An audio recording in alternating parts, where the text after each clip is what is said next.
మాట ముచ్చట రెండవ సెషన్కు అధ్యక్షత వహిస్తున్నటువంటి రమాకాంత్ గారు, నిరంజన్ గారు, ప్రేమితులారా, వాస్తవానికి నేను మాట్లాడడానికి అని రాలేదు, విందామని వచ్చిన. దూరంకి వెళ్ళొచ్చిందని చెప్పేసి మొహమాటానికి ఏమన్నా వేదిక మీద పిలిచింది. అనివార్యంగా నేను మాట్లాడాల్సి వస్తుంది. నేను రాయగలనేమో కానీ మాట్లాడలేను. అయినా మైక్ ఇచ్చారు కాబట్టి మీకు విసిగించినంత సమయం లోపలనే ఒక 2-3 ముచ్చట్లు మీతోని పంచుకుంటాను. సో ఈ సమావేశం యొక్క అంతిమ లక్ష్యం, చిట్ట చివరిగా మనం ఏం చేయాలి అంటే, ఏం నేర్చుకొని పోవాలనుకొని వచ్చినామంటే, ఏం మాట్లాడుకోవాలని వచ్చినామని చెప్తే, గత 30 సంవత్సరాలుగా మాల కులము మీద వేస్తున్నటువంటి అభాండాలు, మోపుతున్నటువంటి నిరాధారమైనటువంటి ఆరోపణలు అవన్నీ తప్పు అని పటప్పంచలం చేయవలసినటువంటి అవసరం. దీన్ని కొంచెం మనము ముందుకెళ్ళి చూస్తే, నేను గత ఒక 8 నెలల నుండి మన తెలుగు పత్రికల ప్రముఖ ఎడిటర్లందరితో కలిసి మాట్లాడినా. ఆంధ్రజ్యోతి ఎడిటర్తోని, నవ తెలంగాణ, మన తెలంగాణ, దిశ, వెలుగు, వీళ్ళందరితో పర్సనల్గా వెళ్ళి మాట్లాడినా. ఏంది మీరు ఎంఆర్పిఎస్కు విపరీతమైనటువంటి ప్రచారం ఎందుకు ఇస్తున్నారు? మీకు ఏమైనా విషయాలు దాంట్లో తెలుసా? వాస్తవాలు మీరు గ్రహించి రాస్తున్నారా? ఎందుకు ఇంత కవరేజ్ ఇస్తున్నారు అని చెప్పి. సో వాళ్ళన్న విషయం ఏంటంటే, అది ఒక డెమోక్రటిక్ మూమెంట్ కదా, ప్రజాస్వామ్యబద్ధమైనటువంటి ఉద్యమం కదా, మేమెంతో మాకంతా అనేది ఆమోదించవలసిందే కదా అని చెప్పేసి వాళ్ళు అన్నారు. నిజమే, వాళ్ళు తమ ఉద్యమాన్ని అట్లా మలుచుకున్నారు. మలుచుకొని 30 ఏళ్ళ క్రితము అది నిజం కావచ్చేమో, కానీ ఇప్పుడైతే అది పచ్చి అబద్ధం అని చెప్పిన నేను. మీకేం ఆధారం కావాలంటే మీరు రాయండి, మేము ప్రచురిస్తామన్నారు. అప్పటి నుండి పెన్నుకు కాస్త పదును పెట్టడం అన్నటువంటిది జరిగింది. 30 ఏళ్ళ కింద ఎందుకు నిజం అది, ఇప్పుడు ఎందుకు అబద్ధం అని అంటే, ఉమ్మడి ఆంధ్రప్రదేశ్ లోపల ఆంధ్ర మాలలు పొందినటువంటి ఉద్యోగాలు హైదరాబాద్లో ఉన్నటువంటివి చూయించి, ఇగో ఇవన్నీ కూడా మాలలు పొందిండ్రు, మాది వాళ్ళకి ఏం రాలేవు అనే ఒక ఉద్యమాన్ని, చైతన్యాన్ని దాన్ని తొలిసారిగా వాళ్ళు ప్రారంభించారు. అది ప్రారంభించినటువంటి 2 సంవత్సరాల లోపలనే, వితిన్ 2 years లోపలనే అది వాళ్ళ చేతుల్లో నుండి వెళ్ళిపోయింది. ఇప్పుడు ఎంఆర్పిఎస్ అన్నటువంటిది మాదిగల చేతుల్లో లేదు, అది పాలకుల చేతుల్లో ఒక పావుగా మారింది. అది మాదిగలకు ఎప్పుడు ఉపయోగం అవుతుంది అన్నటువంటి దాని మీద ఉద్యమాలు చేయదు. పాలకులకు ఎప్పుడు ఉపయోగం అవుతుంది అనుకున్నప్పుడు అది ఉద్యమాలు చేయడం అన్నటువంటిగా అది రూపాంతరం చెందింది. ఈ నేపథ్యాన్ని మనము గుర్తుంచుకోవాల్సింది, ఇది దృష్టిలో పెట్టుకోవాల్సినటువంటి అవసరం. తొలినాళ్ళలో సత్యమూర్తి లాంటి వాళ్ళు, ఒక దశలో తారకం లాంటి వాళ్ళు, గద్దర్ లాంటి వాళ్ళు, కాకి మాధవరావు కూడా, వీరందరూ కూడా ఎంఆర్పిఎస్కి మద్దతు ఇచ్చిన వాళ్ళే. మనం చాలా వాళ్ళని తిట్టినాం కూడా. తర్వాత ఈ ఉద్యమము పాలక పక్షాలకు అవసరమైనప్పుడు మాత్రమే చేస్తుంది, మిగతా సమయంలో గమ్మన ఉంటుంది అన్నటువంటిది చాలా ఆలస్యంగా మన వాళ్ళే మేల్కొని కొంచెం దూరంగా జరిగింది. సైలెంట్ అయినాడు. సైలెంట్ కాగానే వాళ్ళ మీదనే మళ్ళీ వాళ్ళు దాడి చేయడం అనేటువంటిది కూడా మనకు జరిగింది. 25 ఏళ్ళ కింద ఎంఆర్పిఎస్ ద్వారా 1987లో 87లో వర్గీకరణ చట్టం వచ్చిన తర్వాత 97 నుండి 2004 వరకు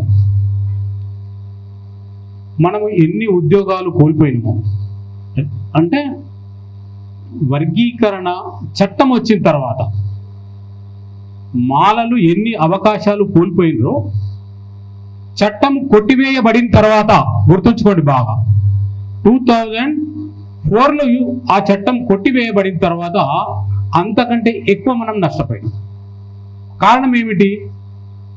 ఆ సమయం లోపల వాళ్ళు ఫుల్ ఆర్గనైజ్ అయ్యి వాళ్ళు ఆర్థికంగా బలపడాలన్నటువంటి ఒక విపరీతమైనటువంటి కాంక్ష, ఒక అగ్రెసివ్ నేచర్తోని ప్రభుత్వం నుండి వస్తున్నటువంటి ప్రతి పథకాన్ని వాళ్ళే లాగేసుకున్నారు. మాలలు ఒక నిశ్చయంగా అచేతనం అయిపోయింది. అందుకే గత 20 సంవత్సరాల లెక్కలు తీస్తే ఏ స్కీమ్లో తీసుకున్నా సరే డెమోక్రటిక్ ఐజ్ అన్నటువంటి ఎడిటర్లే ఇప్పుడు మనం చెప్తున్నట్టు జనాభా కంటే ఎక్కువగా వాళ్ళే పొందింది కదా, మరి దాన్ని ఎందుకు మాట్లాడుతలేరు అని అంటే అది ఇప్పుడు ఒక దేశవ్యాప్త సమస్య అయింది అని చెప్తున్నాం. దేశవ్యాప్త సమస్య అయినప్పుడు ఇది ఒక తెలంగాణలోనే ఆంధ్రలోనే ఎందుకు ఉండాలా?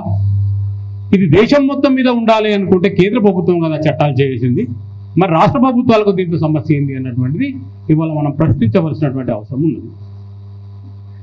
ఇవాళ ఈ జడ్జిమెంట్ ఆగస్టు 1వ తారీఖు నాడు వస్తున్నటువంటి జడ్జిమెంటు నాలాంటి వాళ్ళము చాలా మందిని కూడా ఇదే వస్తుంది అనుకున్నాము, అదే వచ్చింది కూడా. ఇది అంత ఆషామాషిగా సుప్రీంకోర్టు జడ్జిలు ఇచ్చినటువంటిది కాదు. ఇది the judgement is influenced by the central government. ఎప్పుడైతే నరేంద్ర మోడీ నవంబర్ 7వ తారీఖున సభ పెట్టిండో అక్కడ డిక్లేర్ చేసిండు ఆప్కా సాథ్ హై మై అని. వెంటనే సెంట్రల్ గవర్నమెంట్లో ఒక కమిటీ చేసిండు. సుప్రీంకోర్టు దాన్ని హియరింగ్కు తీసుకున్నది. 3 రోజులు వాదోపవాదాలు జరిగినవి, తీర్పు వచ్చింది, తీర్పు అనుకూలంగానే వచ్చింది. ఆ తీర్పు ఏదో సెంట్రల్ గవర్నమెంట్ను చేయమంటే మనకింత ఆందోళన తప్పేది కాదు, కానీ ఇది రాష్ట్రాలు చేసుకోవచ్చు అని చెప్పేసి. చేసుకోవచ్చు అని కూడా ఎక్కడ లేదు. వాస్తవానికి సెంట్రల్ గవర్నమెంట్కు ఒకవేళ చేయాలనుకుంటే వాళ్ళు ఉత్తరప్రదేశ్లో చేయాలా? వాళ్ళు చేయగలరా? రాజస్థాన్లో చేయగలరా? గుజరాత్లో చేయాలా? హర్యానాలో చేయాలా? బీహార్లో చేయాలా? లేదంటే ఒరిస్సాలో చేయగలరా? ఎక్కడ చెయ్యరు వాళ్ళు. ఎక్కడైతే బీజేపీ అధికారం లేదో, ఎక్కడైతే బీజేపీ ఏతర ప్రభుత్వాలు ఉంటాయో అక్కడ కులాల మధ్య చిచ్చు పెడుతున్నారు. అధికారం కోసం పోరాటం చేస్తున్నటువంటి జాతుల్ని నిర్వీర్యం చేస్తున్నటువంటి దాన్ని కూడా మనము గుర్తుంచుకోవాల్సినటువంటి అవసరం ఉంది. సో ఈ సందర్భంగా మనం ఎట్లా జాగృతం కావాలా? ఒకటి, అవకాశాలు ఉండి కూడా పొందకపోతున్నటువంటి మాల యువతను సమయం వృధా చేసుకోకుండా ఏదో ఒక పని లోపల ఎంగేజ్ చేయాలి. ఎకనామిక్ స్టెబిలిటీ లేకుండా మనం ఏం చేయలేము. రాబోయే రోజుల్లో ప్రభుత్వ ఉద్యోగాలు అంటూ ఉండవు. కేవలం వ్యాపారాలు, ఏదో ఉత్పత్తులు చేసుకొని పని సంపాదించుకోవడం తప్ప ఇంకొకటి ఉండదు. కాబట్టి స్కిల్ డెవలప్మెంట్, ఆ రంగం లోపల మన యువతను దాంట్లో పొమ్మని చెప్పేసి ఎంకరేజ్ చేయాలి. సో అట్లా చేయడం వల్ల ఎకనామిక్ స్టెబిలిటీ వచ్చినప్పుడు వ్యక్తికి లేదా కుటుంబానికి ఒక ఆత్మవిశ్వాసం అన్నటువంటిది కలుగుతుంది. ఈ ఆత్మవిశ్వాసం ఎప్పుడైతే కలుగుతుందో మనము ఎంతవరకైనా ప్రయాణించగలం అన్నటువంటిది జరుగుతుంది. దీంతో పాటు మాలలు ఎప్పుడైనా కూడా సరళత్వం వైపు ప్రకటించాలి. సరళత్వం అంటే ఏమన్నట్టు, ఈజీగా ఎక్కువ ఎర్నింగ్ చేసే సెక్టార్స్ ఎక్కడ ఉంటాయి, ఆ సెక్టార్ లోపల చూడబడి తక్కువ శ్రమతోని అత్యధిక వేతనము లేదా అధిక డబ్బు పొందడానికి మనం ప్రయత్నం చేసే తప్ప ఈ ఎగ్జిస్టెన్స్ ఉండదు. మే 7వ తారీఖు నాడు ఆంధ్రజ్యోతిలో ఒక ఆర్టికల్ వచ్చింది, మీరు అందరూ కూడా చదవండి.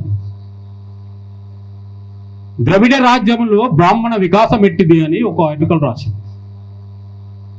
అది 1892 నుండి 1992 వరకు ఈ ద్రవిడ రాజ్యంలో మొత్తంలో ద్రవిడ సంస్కృతి ఉంటే, ఈ ద్రవిడ సంస్కృతిని మీద బ్రాహ్మణులు 100 సంవత్సరాల్లోనే ఎట్లా డామినేట్ చేసి తమ ఆధీనంలోకి తెచ్చుకున్నారు అన్నటువంటిది ఒక అద్భుతమైనటువంటి వ్యాసం రాసింది.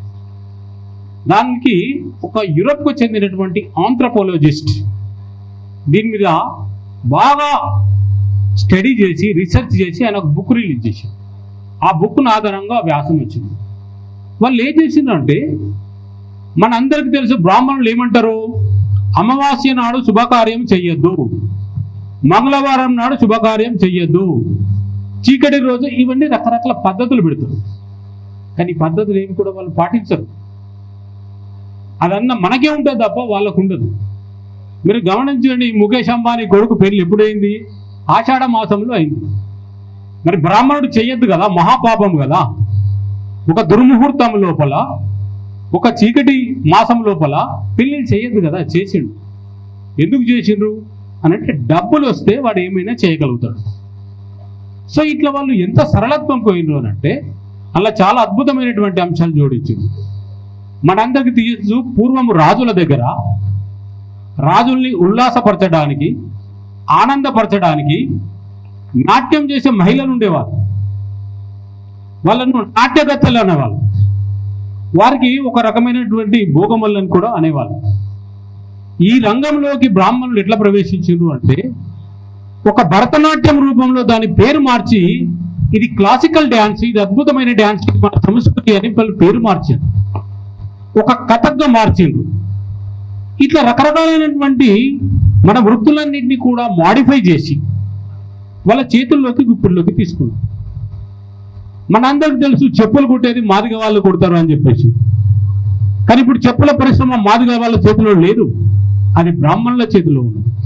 పాపులర్ షూ మార్ట్ అయినా, హాలీవుడ్ షూ మార్ట్ అయినా, ఇంకా ఏదైనా కూడా చేసుకుంటే అది వాళ్ళ చేతుల్లోకి వెళ్ళింది. అంతెందుకు, మంగళి వృత్తిగా చెప్పబడుతున్నటువంటి కటింగ్ చేసేది, అది ఇప్పుడు ఆడవాళ్ళకి అయితే అందంగా బ్యూటీ పార్లర్ అనుకుంటాం. బ్యూటీ పార్లర్ ఎవరి చేతిలో ఉండాలా? మంగళుల చేతిలో ఉండాలా? వాళ్ళ చేతిలో లేదు. చాలా మంది అగ్రవర్ణాల చేతిలోపుగా వెళ్ళిపోయింది. ఇది ఇక మనకు ఏం తెలియజేస్తున్నది అంటే, ఆర్థిక వనరులు అతి సులువుగా ఎక్కడైతే లభిస్తాయో అటువైపు ప్రయాణించినటువంటి వాళ్ళే ఉన్నత స్థానంలోకి వెళ్తారు అన్నటువంటి తెలియజేస్తుంది. అంతెందుకు, మనం ఒక యూరప్ చరిత్రను తెలుసుకుంటే, యూరప్ వాళ్ళు భారతదేశానికి ఎందుకు వచ్చిండ్రు అని అంటే ఇక్కడ వాళ్ళ వస్తువులు అమ్ముకొని వాళ్ళు లాభాలు పొందాలని వచ్చింది. ఎవరైతే మైగ్రేషన్ అవుతారో, ఎవరైతే తమ స్థలాన్ని వదిలిపెట్టి ఆర్థిక వనరుల కోసం ఇతర ప్రాంతాలకు పోతారో వాళ్ళు చెడిపోయినటువంటి దాఖలాలు చరిత్రలో ఎక్కడ లేవు. మనం యూరప్ చరిత్ర తీసుకోవచ్చు, లేదు మనం ఉమ్మడి ఆంధ్రప్రదేశ్లో ఆంధ్ర వాళ్ళ యొక్క జీవిత చరిత్రను కూడా తీసుకోవచ్చు. ఆంధ్ర వాళ్ళు హైదరాబాద్కి ఎందుకు వచ్చిండ్రు? సేవ చేద్దామని రాలే, ఉద్యోగాల కోసం వచ్చిండ్రు, వనరుల కోసం వచ్చిండ్రు. ఇవేం తెలియజేస్తాయి మనకు అంటే, సరళంగా ఎక్కడైతే ఆర్థిక పరిపుష్టి లభించే వనరులు ఉంటాయో మనం అటువైపు వలస వెళ్ళి అక్కడ స్థిరత్వం ఏర్పరచుకొని ఆర్థిక పరిపుష్టి కావాలా అని చెప్తుంది. ఇవాళ మానవాళ్ళు ఆర్థిక పరిపుష్టి కాదు కదా, ఆత్మాభావనాన్ని చాటుకునే పరిస్థితికి, తల ఎత్తుకునే పరిస్థితి లోపలికి ఇలా మనం వెళ్ళిపోయినాం. దీన్ని ఎట్లా మనం ఎదుర్కోవాలి అని అంటే, మనం ఒక లక్ష్యాన్ని చేరుకోవాలి అని అంటే గుర్రముతోని జత కట్టాలా, గాడిదతోని జత కట్టాలా? మనం ఇప్పటి వరకు అనుకున్నాం గాడిద కూడా మాదే, మా జాతిది అని. కానీ గాడిదను వదిలిపెట్టేయాలి. ఇప్పుడు గాడిదతోని మనము జత కలవాల్సినటువంటి పనులు మనకు లేవు. మనకంటే వేగంగా వెళ్ళి, మనకంటే స్పీడ్గా వెళ్తున్నటువంటి వారితోని మనం స్నేహ సంబంధాలు, మన అన్ని రకాలైన సంబంధాలు పెట్టుకున్నప్పుడు, టీచర్లు ఉన్నటువంటి వాళ్ళందరికీ తెలిసి ఏంటంటే అనుకరణ సిద్ధాంతం అన్నటువంటిది ఒకటి ఉంటుంది. ఒక సైంటిస్ట్ చెప్తాడు ఏంటంటే, ఒక వ్యక్తిని చూసి మనము అనుకరిస్తే అంతకంటే ఉన్నతమైన స్థానానికి వెళ్తాము అని చెప్పేసి. ఇవాళ మాలలు అనుకరణ సిద్ధాంతాన్ని ఆచరించాల్సినటువంటి అవసరం అనివార్యంగా ఉన్నదనేది గ్రహించాలి. అనుకరణ సిద్ధాంతం అంటే ఏంది? సరళంగా ఆర్థిక పరిపుష్టి వైపు పోయేది, అత్యంత సరళంగా అత్యున్నతమైనటువంటి గౌరవానికి ఎట్లా వెళ్ళాలా అన్నటువంటి ఆ మార్గంలో పోవాలా. పక్కవాడు మావాడే, గాడిద కూడా మాదే అని అనుకుంటే నువ్వు గాడిదగానే మిగిలిపోతావు. నువ్వు గుర్రం కంటే వేగంగా వెళ్ళాలి అంటే చిరుతలతోని పోటీపడే ఒక తత్వాన్ని మనము అలవర్చుకోవాలి, లేకపోతే మనము కనుమరుగైపోతాం. ఇప్పటికీ ఇంతకుముందు సార్ చెప్పిండు, గోపీనాథ్ సార్, చాలా అనుభవంతో. సమాజంలో మాలవారి పట్ల అందరికీ ఒక ఆమోదయోగ్యమైనటువంటి సత్సంబంధాలు ఉంటాయి. అంటే ఏమంటారు, అందరితోని బాగుంటారు, వీళ్ళు గౌరవప్రదమైన మనుషులు, వీళ్ళు చిల్లర పనులు చేయరు అన్నటువంటి ఒక ఆమోద యోగ్యత ఉన్నది. ఈ ఆమోద యోగ్యతను మనము అనుకూలంగా మలుచుకోవలసినటువంటి పరిస్థితి ఉంది. మొన్న ఆ మధ్య ఆంధ్రజ్యోతిలో రేవంత్ రెడ్డి గారి యొక్క ఓపెన్ హార్ట్ చూసినప్పుడు మనకంటే ఎక్కువ మన తరఫున ఆయన మాట్లాడింది. మాలలు 30% కాదున్నది, దాదాపు 45% వరకు ఉంటారు, 55% మాదిగోళ్ళు ఉన్నారు అని రాధాకృష్ణ పట్టి అడిగినా కూడా ఆయన కాదన్నాడు. అంటే ఏమన్నట్టు ఒక ఎక్సెప్టెన్సీ అన్నటువంటిది మన పట్ల ఉన్నది. దాన్ని మనం అనుకూలంగా ఎట్లా మార్చుకోవాలా, ఆ అనుకూలంగా మార్చుకునే దగ్గర మనం వైఫల్యం చెందుతుంది. వాళ్ళటువంటి వారిని మనము శత్రులుగా చూడాల్సిన పని లేదు. మేము ఒక ప్రయత్నం చేసినాం, కాలేదు. నాగరాజ్ సార్ మేము అందరం కలిసి రేవంత్ రెడ్డి బయట ఉన్నప్పుడే సుప్రీంకోర్టు జడ్జిమెంట్ 2 రాగానే పోయిన తర్వాత ఆయన రాకముందే ఒక వైట్ పేపర్ మీద ఒక విధానం రాయాలని మేము చూసినాం. కానీ మేము అనుకునే లోపల ఆపోజిట్ వాళ్ళు వచ్చి ఆ మైండ్ లోపల పిచ్చి గీతలు రాసేసారు. వాళ్ళు ఏదో చెప్పేసారు, మనం అక్కడికి రీచ్ కాలేకపోయి. సో ఇటువంటిది కాకుండా ముందుకు ముందే మనం మేల్కొని మన పట్ల అనుకూలంగా ఉన్నటువంటి వారితో సత్సంబంధాలు, శ్రేయస్ సంబంధాలు, వ్యాపార సంబంధాలు, ఆర్థిక సంబంధాలు, అదేవిధంగా వివాహ సంబంధాలను కూడా పెంచుకోవాలి. అంబేద్కర్ ఏం చెప్తాడు అని అంటే, కుల నిర్మాణం ఎట్లా జరుగుతుంది అంటే నీ యొక్క సంబంధాలన్నీ కూడా భిన్నమైన కులాలతో జరగాలని చెప్తాడు. మా ఇంట్లో రెడ్లతో వివాహం జరిగింది, బ్రాహ్మణులతో జరిగింది, విశ్వ బ్రాహ్మణులతో జరిగింది, నాయ బ్రాహ్మణులతో జరిగింది, గౌన్లతో జరిగింది మా కుటుంబంలో వివాహం. ఇవన్నీ ఉన్నాయి మా దగ్గర, చాలా సత్సంబంధాలు ఉన్నాయి. ఇటువంటి వ్యక్తి వైపు మనము ఒకవేళ ప్రయాణించకపోతే ఈ మాల సమాజం అన్నటువంటిది ఇంకా అపవాదులు మోసే పరిస్థితి ఉంటుంది. అందుకే మనం ఏం చేయాలంటే, ఎక్కడైతే మాలలు తమ వాటా కంటే తక్కువ ఉన్నటువంటి దాన్ని కూడా సమాజానికి చెప్పాలా. అప్పటి నుండే దాదాపు నేను ఒక 10 ఆర్టికల్స్ రాశాను. మాలల మీద ఎవరైనా ఆర్టికల్ రాస్తే మామిడి నారాయణ కౌంటర్ ఖచ్చితంగా వస్తుందని దాదాపు ఒక 3 పత్రికలకు వాళ్ళకి సమాధానం చెప్పినాం. మనం వాళ్ళది రాస్తే మాది రాయాల్సిందే కౌంటర్గా అని చెప్పేసి, మాది రాస్తే వాళ్ళది రాస్తే పర్వాలేదేమని చెప్పేసి. అంటే మనము నిజాన్ని చెప్పకపోతే అబద్ధమే నిజమైపోతుంది. అక్కడ అబద్ధమే నిజమైపోవడం అనేటువంటి జరిగింది. దానికి చాలా ఉదాహరణలు నేను ఆర్టికల్స్లో రాశాను. అది స్కీమ్స్ కావచ్చు, రాజకీయ కారణాలు కావచ్చు, లేక ఇంకేమైనా కావచ్చు. మాలల పట్ల సద్భావన ఉన్నది అని చెప్పడానికి మనకి ఇంతకుముందు వచ్చినటువంటి నాగరాజు సారి యొక్క గెలుపు ఒక మంచి ఉదాహరణ. వర్ధన్నపేట అనేది మాదిగల గడ్డ, కానీ అక్కడ మాల బిడ్డ గెలిచిండు. ఎట్లా గెలిచిండు? విపరీతమైనటువంటి జనాభా కదా వాళ్ళది, ఎట్లా సాధ్యమవుతుంది? మాదిగలు మహబూబ్ నగర్లో చాలా ఉన్నాం అనుకుంటారు, ఇక్కడ మల్లురావు ఎట్లా గెలుస్తాడు? గెలవాలగా ఓడిపోవాలి కదా. అంటే ఏమన్నట్టు, ఎక్కడో ఒక దగ్గర మనకు తెలియకుండానే మాల సామాజిక వర్గం పట్ల సమాజానికి ఒక మంచి అభిప్రాయం ఉన్నది అన్నటువంటి దాన్ని మనం గ్రహించి మన యొక్క లైఫ్ స్టైల్ను, మన యొక్క రిలేషన్స్ను అన్నింటి కూడా మనం మార్చుకోవాల్సినటువంటి అవసరము ఉన్నది. సో ఈ సందర్భంగా ప్రభుత్వాలన్నీ కూడా ఏ చట్టాలు చేసేదైనా కూడా ఒక సంఖ్యాబలాన్ని చూసి మాత్రమే వాళ్ళు భయపడతారు. నిన్ను ఓడగొడతాం అనుకున్నప్పుడు భయపడతాం. మరి నిజంగా ఓడగొడతామా లేదా అనేది పక్కకు పెడితే సంఖ్యాబలాన్ని కూడా అప్పుడప్పుడు మనము ప్రదర్శించాల్సినటువంటి అవసరం ఉన్నది. అందులో భాగంగానే ఇక్కడ ఇంకో సన్నాహక సమావేశం అని చెప్పేసి కూడా అన్నారు. వాస్తవానికి ఇది చాలా మంచి పరిణామం. అది ఎట్లా చేయాలా ఏది అని చెప్పేసి మన కామ్లే బైసాబ్ చెప్తారు. సో దాన్ని మనము చేసుకోవాల్సినటువంటి అవసరం ఉంది. At the same time cultural changes, life style changes కాకుండా మనము మన జాతిని నిలదొక్కునే అవకాశం ఉంది. ఇంకా బెస్ట్ ఎగ్జాంపుల్గా చెప్పాలంటే యూరోప్లో అనేకమైనటువంటి చరిత్రలు ఉంటాయి. ఇజ్రాయెల్ వాళ్ళ చరిత్ర కూడా తెలుసుకోవచ్చు. చెల్లా చెదురైపోయినటువంటి ఒక జాతి. మనకంటే ఇంకా అన్నీ ఉన్నాయి, ప్రొటెక్షన్ ఉన్నాయి, రిజర్వేషన్ ఉన్నది, ఉద్యోగాలు ఉన్నాయి, మన భూమి ఉన్నది, మీది కాదు అనే వాళ్ళు ఎవరు లేరు.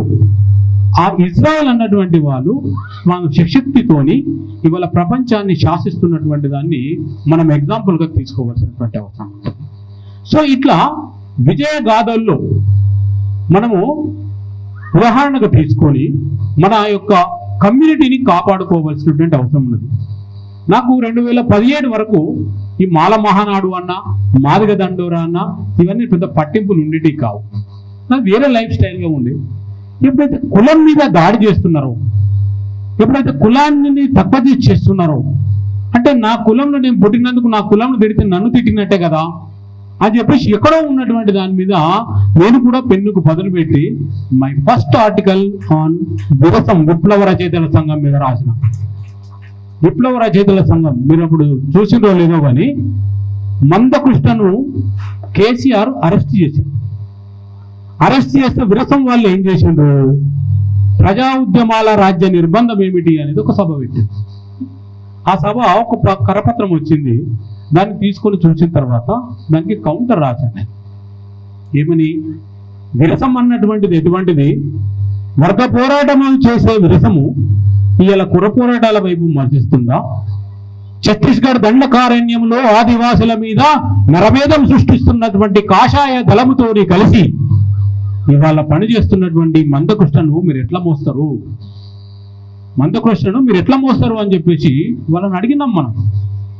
మాదిగల రక్తార్పణము మరవలేనిది అనుకున్నప్పుడు మాలల రక్తము ఎర్రగా లేదా, లేదా మాలల త్యాగం మీకు కనబడలేదా, మీరు మీ విప్లవోద్యమంలో మీరు వర్గీకరణ చెయ్యండి మొదలని చెప్పేసి దాన్ని ప్రశ్నించినాం మేము.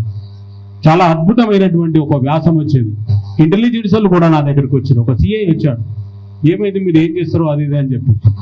అంటే మనము ప్రతిఘటించకపోతే, మనము ప్రశ్నించకపోతే, మనం వాస్తవాలు చెప్పకపోతే అబద్ధాలేం అది నిజం అని చెప్పేసి రుజువు కాబడితే దీన్ని నిరోధించవలసినటువంటి అవసరం, వాటికి బ్రేక్లు వేయాల్సినటువంటి అవసరము, నిజాన్ని నిర్భయంగా ప్రపంచానికి తెలియవలసినటువంటి ఆవశ్యకత ఒక మాల కులములకు గత్యంతరం లేని పరిస్థితి వచ్చింది. లేకపోతే మాలలు దోపిడీదారులు, మాలలు దొడుక తిన్నరు, మాలలో తీసుకుంటున్నారు అన్నటువంటి అపవాదును మనం ఎప్పుడు కూడా మోయక తప్పని పరిస్థితి ఉంటుంది. కాబట్టి మిత్రులారా, మీరందరూ కూడా ఉద్యోగస్తులే కాబట్టి, మనం అందరం కూడా కంఫర్ట్ జోన్లోనే ఉన్నాం కాబట్టి, మాలల శంకారావం అన్నటువంటిది మహబూబ్ నగర్ గడ్డ నుండి ఇస్తున్నది కాబట్టి, మీరు పని చేస్తున్న ఊరిలో ఒక్కొక్కరు కలిసి ఒక్కొక్క వాహనం ఏర్పాటు చేయండి. మీ జీతంలో 20,000 పోయినా పర్వాలేదు, ఇంటికి ఒకరిని తరలించే బాధ్యత ఉద్యోగులు ఇవాళ మొయ్యాల్సినటువంటి పని ఉన్నది. ఉద్యోగులు మొయ్యకపోతే జరిగే నష్టానికి ఉద్యోగులే బాధ్యత అవుతారు. మనల్ని చూపెట్టే కదా వాడు చెప్తున్నాడు, మా ఉద్యోగాలన్నీ దొప్పుక తిన్నామని అంటున్నది ఎవరిని చూపెట్టి, మిమ్మల్ని మనల్ని చూపెట్టి అంటున్నారు. అది తప్పు అని చెప్పేసి రుజువు చేయవలసినటువంటి బాధ్యత కూడా ఇవాళ మానవాళ్ళ మీదనే ఉన్నదన్నటువంటి దాన్ని వాస్తవాన్ని మనము గ్రహించి ఈ యొక్క త్యాగానికి లేదా ఈ ఉద్యమానికి ఇక్కడ పునాది వేయాల్సినటువంటి బాధ్యత మహబూబ్ నగర్ జిల్లా మాల ఉద్యోగులందరికీ తీసుకున్నందుకు మీ అందరికీ పేరు పేరున మరొకసారి ధన్యవాదాలు తెలిసి జై భీమ్ తెలుసుకుంటూ ముగిస్తున్నాను. Thank you sir.